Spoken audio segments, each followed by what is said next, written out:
চলেন শেষটা শুনে দিয়া শেষ হতেছি। লম্বা হাদিস আমি শর্ট করতেছি, তাহকিক উলামা একরাম করে নিয়ে আমি শুনে দিয়া যেতেছি আপনাদেরকে। নফকা দুইটা হবে, প্রথমটাকে বলে কিয়ামতের জন্য, দুইবার সিংহায় ফু হবে, একবার ধ্বংসের জন্য, দ্বিতীয়টা হবে নফকাতুন নুশুর বলে এটাকে। দ্বিতীয়টা আমাদেরকে কবর থেকে উঠানোর জন্য হবে। কিন্তু সব মারা যাবে, আল্লাহ চারজনকে পয়দা করবেন কুদরত দিয়া। জিবরিল, মিকাইল, ইসরাফিল, মালাকুল মউত, চারজনকে পয়দা করবেন। জিবরিল আলাইহিস সালাম কাঁদতে থাকবে, তিনজন জিজ্ঞাসা করবে কাঁদো কেন? এখনই ইসরাফিলকে সিংহায় ফু দেওয়ার হুকুম হবে নফকাতুন নুশুরের জন্য। আমাকে হুকুম হবে বন্ধুকে নিয়ে আসো মাকামে মাহমুদে। আমি মৃত্যুর পরে ভুলে গেছি ওনার কবর কোথায়।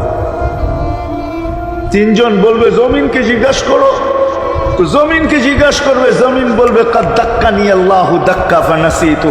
প্রথম সিংহায় ফুতে আল্লাহ এরকম ছানছেন, আমিও ভুলে গেছি রাখছি কোথায়। অনেক সময় হয় জিনিস যাবে খুঁজতেছে সারা ঘরে, ঠিক না? হয় না? হ্যাঁ, জিনিস জ্যাবের ভিতরে, পকেটের ভিতরে, কিন্তু খুঁজতেছে সারা ঘরে খুঁজতেছে।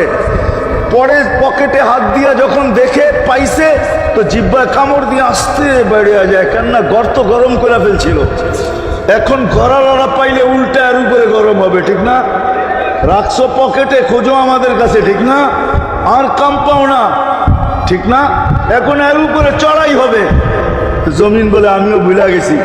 ওই দিন আল্লাহ রসুলের কবর থেকে নূর বাহির হবে, নূর নূর নূর নূর, আল্লাহর আরশ পর্যন্ত পৌঁছবে। হুকুম হবে নিয়ে আসো। আসবে জিবরিল আলাইহিস সালাম, মারবে পর, চিনা মারবে পর, আর বলবে কুমিয়া হাবিবার রহমান, আল্লাহর বন্ধু ওঠেন।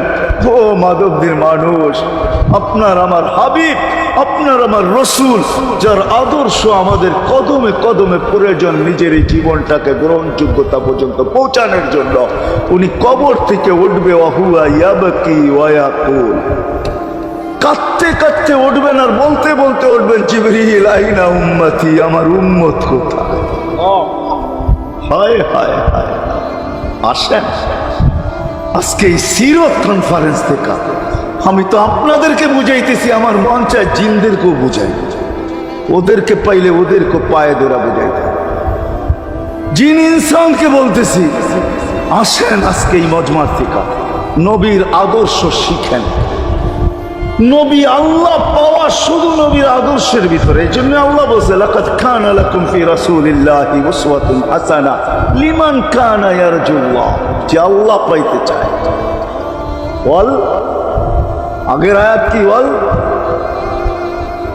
ইয়াউমিল আখিরা, আর যে আখিরাত পাইতে চায়, আখিরাতের বাদশাহী যে চায়, যে আল্লাহকে পাইতে চায়, আখিরাতের বাদশাহী পাইতে চায়। দুনিয়া 60-70 বছরে এখানে পাইলো যেমন, না পাইলো তেমনই। যে পাইছে তার জন্য সূর্যের গতি যতটুকু, ঋতু তার জন্য যেমন, ঘড়ির কাঁটা তার জন্য যেমন, যে পায় না তার জন্য সমানই এখানের জীবন কেটে যাবে। বিদায় আসেন আজকে এই মজলিস থেকে প্রতিজ্ঞাবদ্ধ হই যে নবীর আদর্শের উপরে উঠব। আল্লাহ রসুল সুযোগ দিছেন আমাদেরকে। আমি শেষ কথা বলতেছি, আগে এখন তো ব্রিজ আর ব্রিজ, ফ্লাইওভার আর ফ্লাইওভার, ঠিক না? হয়তো 2-1 বছর পরে আমরা এটাও দেখব যে মাধবদীর ওই মাথার থেকে নিয়ে একবারে কোথায় পাঁচদোনা পর্যন্ত ফ্লাইওভার চলে গেছে, ঠিক না? গাড়ি উঠবে এখান দিয়ে ওইখানে যে নেমা যাবে, কোনো জ্যাম না জট, ঠিক না? হ্যাঁ, কিন্তু একদিন ছিল শাখো, ছিল আমাদের দেশে শাখো, চিনেন? বাঁশের শাখো ছিল। আল্লাহর রসুল বুঝাইতে চাইতেছে একটা সময় আসবে আমার উম্মত বাঁশের শাখো, কেউ যদি বাঁশের শাখো থেকে স্লিপ খায় বা গাছে উঠা যদি গাছের থেকে পড়ে যেতে চায়, তো ডাল ধরা যেরকম লটকায়া থাকে, শাখর থেকে পড়তে যায় শাখর উপরের বাঁশ ধরা যেরকম লটকায়া থাকে। আল্লাহ রসুল আমাদেরকে সুযোগ দিচ্ছেন, একটা সময় আসবে উম্মত আমার একটা সুন্নত ধরেও যদি মউত পর্যন্ত লটকায়া থাকতে পারো, তাইলে তোমাকে 100 শহীদের সওয়াব দেওয়া হবে। মান তামাসসাকা বিসুন্নতি, মান তামাসসাকা বিসুন্নতি ইনদা ফাসাদি উম্মতি। এই জন্য আসেন, আজকে বড় অবহেলিত বড় দীক্ষিত, বড় লাঞ্ছিত, বড় ঘৃণিত। আমাদের রসুলের আদর্শ আমাদের জীবনে বড় ঘৃণিত, বড় দীক্ষিত, বড় লাঞ্ছিত, বড় অবহেলিত। সর্বক্ষেত্রে দেখেন, বিয়া দেখেন আর শাদী দেখেন, হায় হায় পোশাক দেখেন আর আশাক দেখেন, সর্বক্ষেত্রে নবীর আদর্শকে আমরা পিছে ছেড়া দিচ্ছি। আর যার কারণে আজকে মুসলমান দুনিয়াতে লাঞ্ছিত, যার কারণে আমরা ঘরে লাঞ্ছিত, ঘরের ভিতরে কোনো মিল নাই, মহাব্বত নাই। বহুত ঘর পাওয়া যাবে, স্বামী এক খাটে, স্ত্রী আর এক খাটে, বহুত ঘর পাওয়া যাবে। হায় হায় ওই সমাজ লানতি সমাজ, যেই জমাতের সন্তানরা মা বাবাকে চোখ বড় করে দেখে, চোখ বড় করে সামনে, ওটা লানতি সমাজ। অথচ আল্লাহ রসুল শিখাইছে মা বাবার সাথে আদর্শ কি ব্যবহার করবে, মার সাথে, বাবার সাথে, বড় ভাইয়ের সাথে, কার সাথে কি ব্যবহার করবে শিখাইছে। ওই সমাজটাই সুখের ছিল। আসেন ফিরা যাই, আল্লাহ রসুলের আদর্শ শিখি। শিখবেন তো পাক্কা ওয়াদা? বিলকুল। কিন্তু একটা প্রশ্ন হলো, আল্লাহ রসুলের আদর্শ শিখবো তো শিখবো কোত্থেকা, পাবো তো পাবো কোথায়? ঠিক না? প্রশ্ন হয় না? হয় না? উনি তো দুনিয়াতে নাই, কোত্থেকে ওনাকে পাবো, কোত্থেকে শিখবো? আজকে আপনার আমার চতুর্দিকে ওই লোকগুলা বসা আছে, যারা আল্লাহর পক্ষ থেকে নির্বাচিত। আওরাসনাল কিতাব আল্লাযীনা ইসতাফাইনা মিন ইবাদিনা। আমি কোরআন দিতেছি, হক্কানি আলেম আর আল্লাহ ওয়ালারা আল্লাহর পক্ষ থেকে নির্বাচিত, যারা নবীর আদর্শকে নিজের পাশে সুরক্ষিত রাখছে, নিজের কাছে একটাকেও হারাইতে দেয় নাই। এমনকি ক্ষুদ্র থেকে ক্ষুদ্রকেও হারাইতে দেয় নাই, এমনকি নবীর একটা জানোয়ারের নাম পর্যন্ত হারাইতে দেয় নাই। হক্কানি আলেমরা আল্লাহ ওয়ালারা সুরক্ষিত রাখছেন আল্লাহর রসুলের আদর্শ।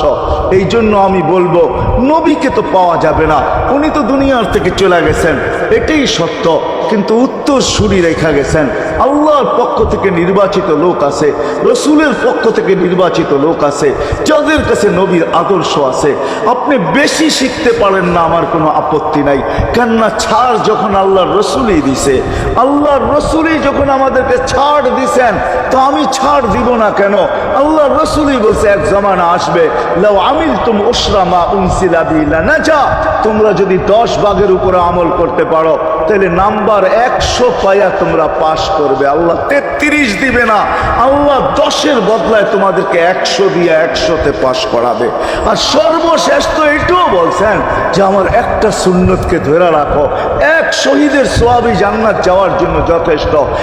জান্নাত যাওয়ার জন্য তো একজন দেওয়া হবে, 99 শহীদের সোয়াব তোমাকে পুরস্কার হিসাবে দেওয়া হবে। কেননা তুমি একটা সুন্নতকে ধরিয়ে লটকায় আছে। ওলামাদের কাছ থেকে শিখি, ঘরের বাচ্চাদেরকে শিখাই, যুবকদের পায়ে ধরে বলবো, শিখো, নবীর আদর্শ ছড়াও।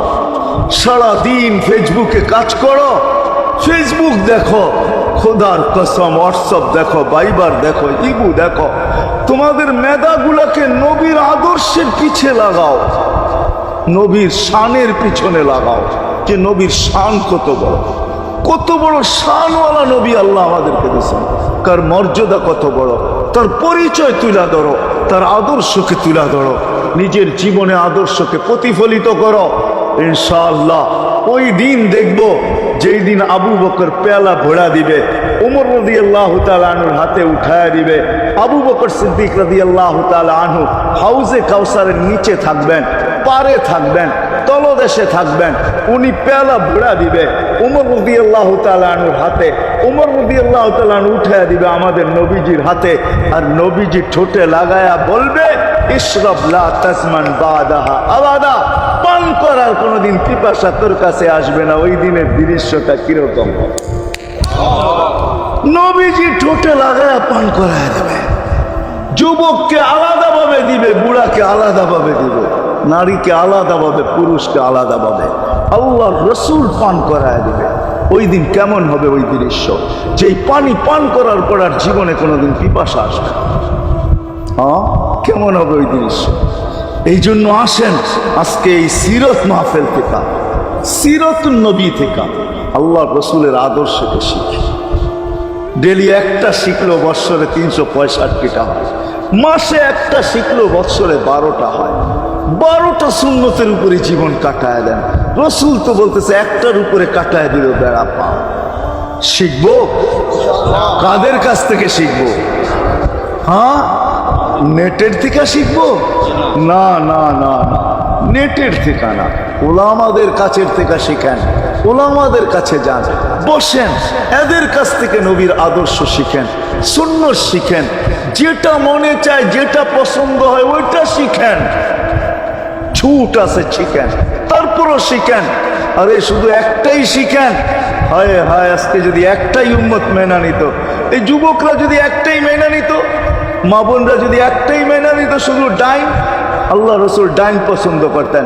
যুবক যদি প্যান্ট পরার সময় ডাইন পাও আগে দিতেন, খোলার সময় ডাইন পাও আগে খুলতেন, শার্ট পরার সময় ডাইন হাত আগে দিত, খোলার সময় ডাইন হাত আগে খুলতো। সর্বক্ষেত্রে যদি ডাইন ব্যবহার করত, মা বোনরাও তো ঘর ঝাড়ু দেওয়ার সময় যদি ডাইন ব্যবহার করত, তাহলে কিতাব আমাকে বুঝায় কিয়ামতের দিন আল্লাহ ডাকবে, আইনা আসহাব আল ইয়ামিন, ডাইন আল্লাহরা কোথায় আসবে? আল্লাহ ডাকবে, ডাইনপন্থীরা কোথায় আসো? আমার বন্ধু ডাইন দিক পছন্দ করতো, তোমরাও পছন্দ করতে, তোমরা আমার বন্ধুর লোক, আসো আমার কাছে। এই জন্য নবীর আদর্শ আলেম ওলামার কাছ থেকে শিখবো তো পাক্কা। আর সবচেয়ে বড় আদর্শ আল্লাহ রসুলের, যেটা আসতে দেরি, আমাদেরকে মেসেজ দিতে দেরি করেন নাই। আইসাই সেজদায় পড়ছেন। শানের রেসালত হলে আমি শুনাইতাম, সিরাত এই জন্য শুনাইলাম না।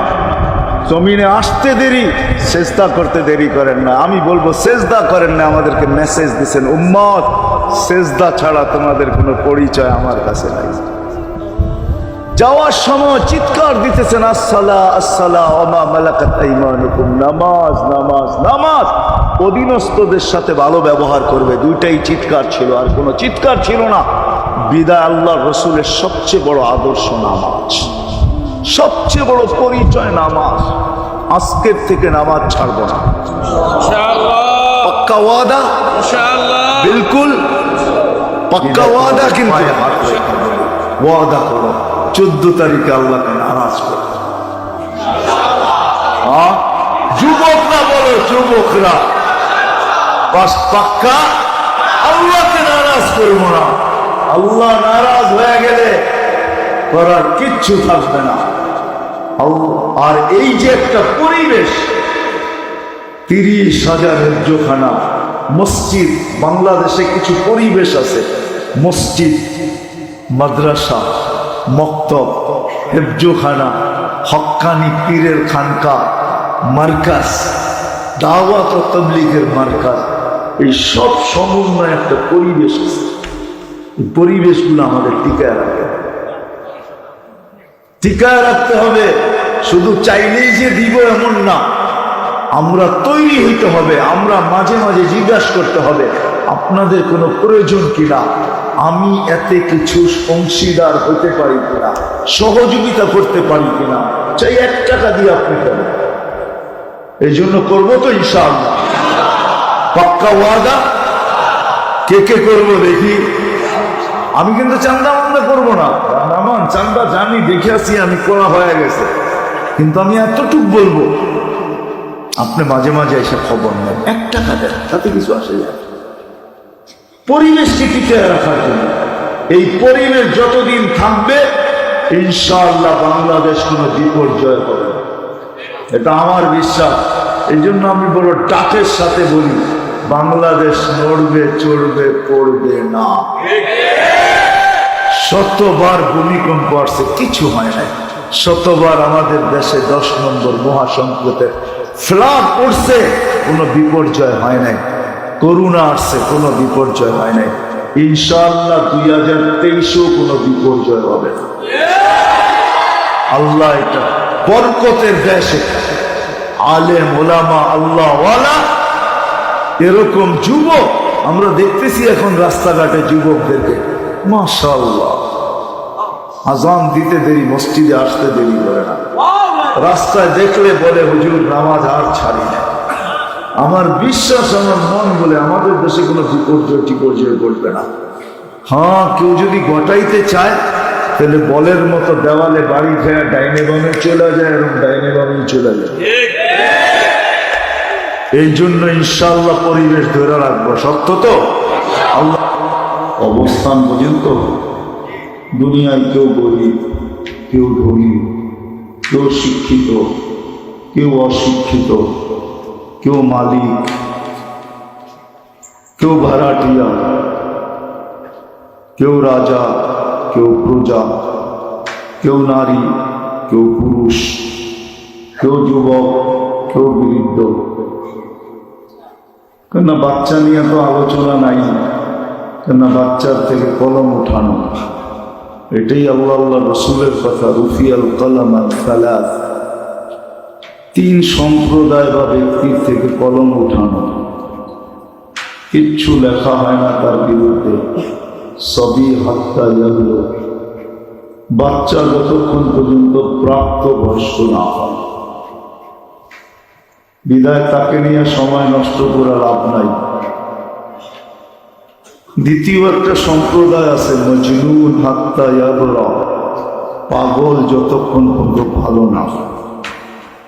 তৃতীয় আর একটা সম্প্রদায় আছে, ঘুমন্ত ব্যক্তি যতক্ষণ পর্যন্ত সজাগ না হয়। যদি বাস্তবিকই ঘুমে থাকে, আরেকটা হলো ঘুমের বান্ধবীরা যদি পড়া থাকে, ওটা ভিন্ন কথা। কিন্তু যদি বাস্তবিকই ঘুমন্ত হয়, কলম উঠানো থাকে, তার বিরুদ্ধে কিচ্ছু লেখা হয় না। পক্ষে লেখা হইতে পারে, এটা আমিও মানি।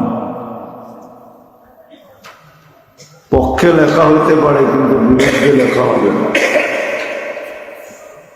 তো মানুষ দুনিয়া চির সত্য কথা এটাই, চাই আমাদের বুঝে আসুক আর না আসুক, আমরা ভাবি আর না ভাবি। দুনিয়ায় মানুষের অবস্থান যেমনই হোক, চাই গরিব হোক, চাই গরিব হোক, আমাদের ভাবা উচিত, চিন্তা করা উচিত।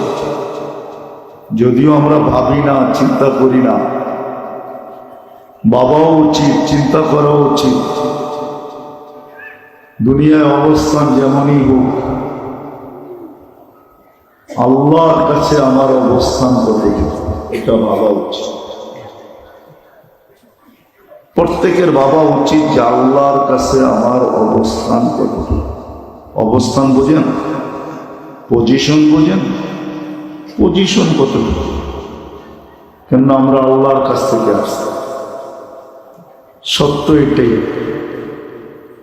হয়তো আপনি বলতে পারেন স্বাধীনতার দেওয়ার কারণে অনেক কিছু বলা যায়। আল্লাহ আজকে স্বাধীনতা দিয়েছেন, এই জন্য অনেক কিছু বলাও যায়, অনেক কিছু লেখাও যায়, অনেক কিছু ভাবাও যায়। আল্লাহ ভাবনা স্বাধীনতা দিয়েছেন আমাদেরকে, 5টা স্বাধীনতা দিয়েছেন আমাদেরকে, 5টা। এই 5 স্বাধীনতার বলে আজকে যা খুশি তা আমি বলতে পারি, যা খুশি তা লিখতে পারি। কিন্তু সত্য এটা, কিন্তু আমরা আল্লাহর কাছ থেকে আসছি। আমার কথা বোঝেন? সূত্র কিন্তু হবে না আমার কথা। আমরা আল্লাহর কাছ থেকে আসছি, আর আল্লাহ আমাদেরকে সবার কাছ থেকে সাদা কাগজে সিগনেচার নিয়ে রাখছেন। শুধু সিগনেচার নেন নাই, সিগনেচারও নকল হতে পারে। আল্লাহ আমাদের থেকে ফিঙ্গার ছাপ পর্যন্ত নিয়ে রাখছেন, ফিঙ্গার ছাপ। যদি ওলামা বলে এটা কোত্থেকে পাইলেন যে সাদা কাগজে সিগনেচার নিয়ে রাখছেন? আলাস্তু বিরাব্বিকুম, আমাকে এটাই বুঝায়। আল্লাহ জিজ্ঞাসা করছেন আলাস্তু বিরাব্বিকুম, ওই সময় বলে আসছি, সিগনেচার দিয়ে আসছি আল্লাহই রব। সত্য এটাই। শুধু সিগনেচার রাখেন নাই, কোরআনে আছে ফিঙ্গার ছাপ তো জুমা 8 দিন দুনিয়া আলাদা শিখছে। কোরআন বলে আল্লাহ ওই সময় আমার ফিঙ্গার রেখা দিছেন। এই জন্যই কোরআন বলে কিয়ামতের দিন তোমারটা তোমাকে মিলাইয়া দিব, যেটা তোমারই সিগনেচার। ফিঙ্গার ছাপ মিলায়া তারপরে বলবো এটা তোমার সিগনেচার। যদিও আজকে 5 স্বাধীনতার কারণে, নাইলে আমার সমাজ এরকম হতো না, দুনিয়ার মানুষ এরকম হতো না যে স্বীকার করবে যে আল্লাহ আমাকে তৈরি করছে, 1 ফোঁটা পানির থেকে করছেন, 1 ফোঁটা পানি। আমি ওই বহুমুখী আলোচনার দিকে যেতে চেয়েছি না। আজকে স্বাধীনতা দিয়েছেন, যা খুশি তা বলতে পারেন। প্রথম স্বাধীনতা শিক্ষাগত, যেই কোনো শিক্ষায় মানুষ শিক্ষিত হতে পারে, নাইলে অস্তিত্ব দিল আল্লাহ, সবকিছু বসাইল আল্লাহ। কে সেট করছে শরীরের ভিতরে সব? এটা কোন অপারেটর পরিচালনা করে? এটাও তো একটা মেশিন না? মেশিন না, এটার চেয়ে বড় মেশিন আর কি হবে? চক্ষু দেখে, কান শুনে, মুখ বলে, ব্রেন চিন্তা করে, দিন চিন্তার বোঝা উঠায়, হাত কর্ম করে, পা চলে, এক একটা অঙ্গ যদি আমি দেখাইতে যাই তাহলে অপারেটর লাগবে লক্ষ লক্ষ। এক চোখে 13 কোটি ক্যামেরা, 13 কোটি। একটা চোখ আর সৌরজগৎ সমান। সৌরজগতের যেরকম কিনারা, আজ পর্যন্ত দুনিয়ার সবচেয়ে বড় দূরবীন হুবল আজ পর্যন্ত পায় নাই পূজা, আর কোনোদিন পাবে না। এই জন্য বিজ্ঞান সিগনেচার করে ছেড়া দিছে। সৌরজগৎ নিয়ে বেশি বিজ্ঞান এখন আর ভাবে না, ওদের সিগনেচার করা শেষ। আমি জানি বিজ্ঞান লেখা ছেড়া দিছে, সৌরজগতে 100 কোটি মহাদেশ আছে, সুপার ক্লাস্টার, সবগুলা মিলা প্রথম আকাশের সামনে একটা বিন্দুর মতো।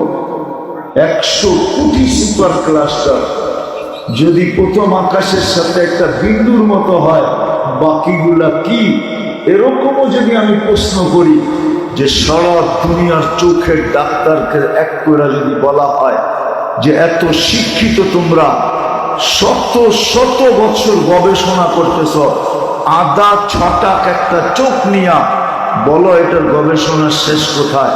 ও হাসবে আর বলবে গবেষণা করতেছি, বলতে পারি শেষ কোথায় আমার বাবাও জানে না। কি বলে সভাপতি সব জানে নাকি? ওরা বলবে শেষ কোথায় কোথায়। সত্য এটি। বিদায় কথা অল্প হবে, গুছায় নিয়ে আসতেছে। এইখানে আমার কার কি পজিশন এটা আমার বিষয় না। আমার বিষয় যুবক, আল্লাহর কাছে তোমার পজিশন কতটুকু, এটা আমার বিষয়। মা বোনদেরকে বলবো, নারী মা বোন, আল্লাহর কাছে তোমার পজিশন কতটুকু, এটা হলো বিষয়। আমরা যারাই আছি আল্লাহর কাছে পজিশন কতটুকু, এটা হলো বিষয়। কেননা এখানে থাকা যাবে না, এটা চিরসত্য। 1 সপ্তাহ না 3 সপ্তাহ, এইখানে চিরদিন থাকা যাবে না। যে আসছে তাকে চলে যেতে, যাওয়ার কোন সিরিয়াল আল্লাহ রাখেন নাই, কে আগে যাবে কে পরে যাবে। যুবক আগে যাবে না, বৃদ্ধ আগে যাবে। কত বৃদ্ধ বাবাই তো আছে চোখের পানি দিয়ে সন্তানকে কবরে রাখতে বাধ্য হচ্ছে। আবার কত সন্তানও আছে বাবাকে চোখের পানি দিয়ে কবরে রাখতে বাধ্য। সত্য তো এটা। যদি আমার কথা শুরু, এটা দুনিয়াতে কার কি পজিশন, এটা আমার বিষয়, আলোচ্য বিষয় বিষয় না, এটা আল্লাহরও বিষয় না। দুনিয়ায় তোমার পজিশন কতটুকু যদি আল্লাহ দেখতেন, তাহলে কোরআন আমাকে একটা চিত্র দিত না। চিত্র, ইতিহাস আমাকে কিছু কথা বলতো না। একটা চিত্র কোরআনে আছে। আল্লাহ কোরআনে একটা চিত্র তুলে ধরছেন।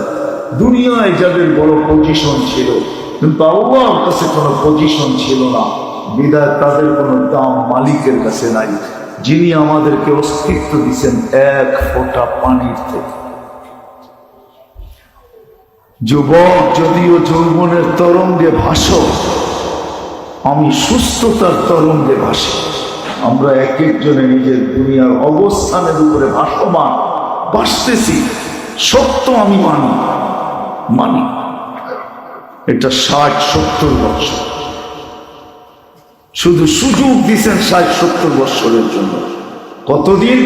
ইলা আজালিন মুসাম্মা,